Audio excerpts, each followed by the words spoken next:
Joining me now to tackle all this, Americans for Tax Reform President Grover Norquist and Forbes Media Chairman Steve Forbes. Gentlemen, great to see you. Thank you for being here. I want to zero in. I'm going to get personal, Steve Forbes, personal with regard to the President of the United States.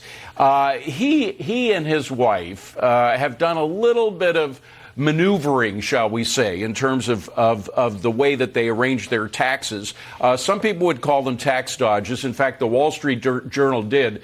They avoided paying $500,000 worth of taxes on income using this tax dodge that President Obama actually wanted to get rid of at one point. But here's the current president of the United States, taking advantage of this. What do you think of all that?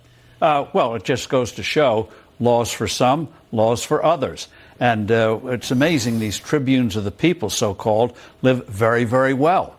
And they used, Biden's used this S-Corp dodge, where I think they finally removed that loophole, where you didn't have to pay the Medicare tax. On Medicare, you pay taxes on all your income, not just the Social Security portion of it, which is about $150,000 a year.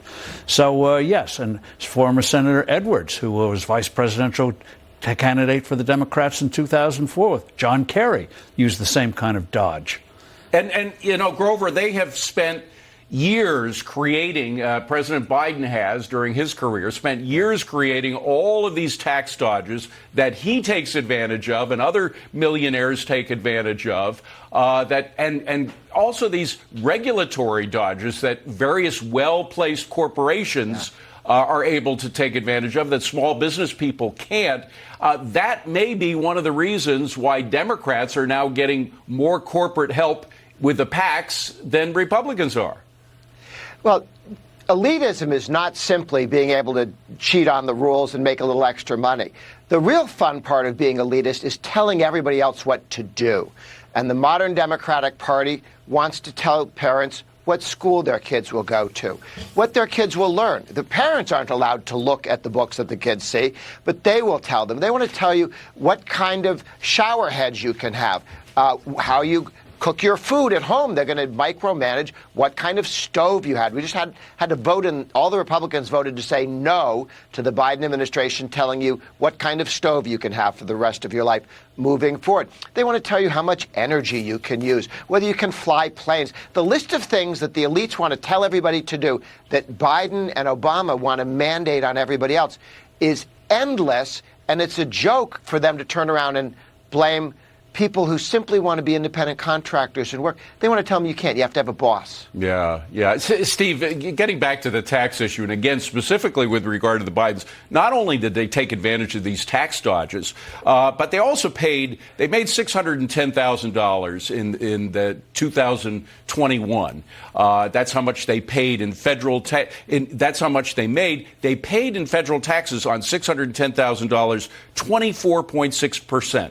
That's Joe Biden's fair share. He thinks it's a fair share, 24.6%, but the top rate is much higher than that. I paid into the 30s in terms of my federal taxes. Why not use his fair share for the country's fair share, 24.6%? That should be the top rate.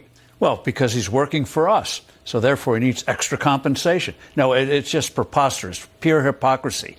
And the thing is, this all gets to why I hope some Republican candidate advocates the flat tax. Just clean out the code. Absolutely. If you make it, you pay it.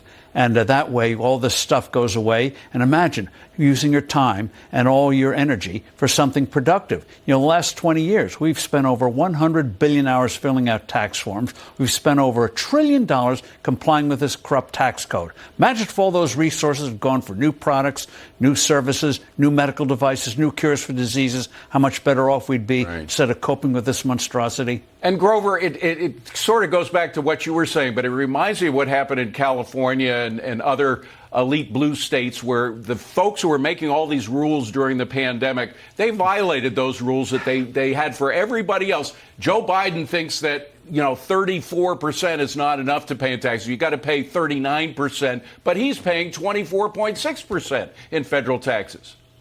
Yeah, if you want to be elite, you get to make rules for other people, impose them on other people. To the question of the flat tax that was just raised, There are 19 states that have a single rate tax. So we know it works. And more states are moving towards a single rate tax. There are probably another 10 states in the next 10 years that will add to that. So most states will have a single rate tax for their income tax. Why not at the federal level? Now, Steve, Trump did level tax. He didn't go for the full flat tax, which was a mistake, I think, to a simplified flat tax. Everybody pays whatever it is, 19%. You deduct the first $20,000 or $30,000 that you make so that lower paid people don't. Everyone gets a tax cut, so you don't get in this thing exactly. of who's helped, who's hurt. Everybody gets a tax cut.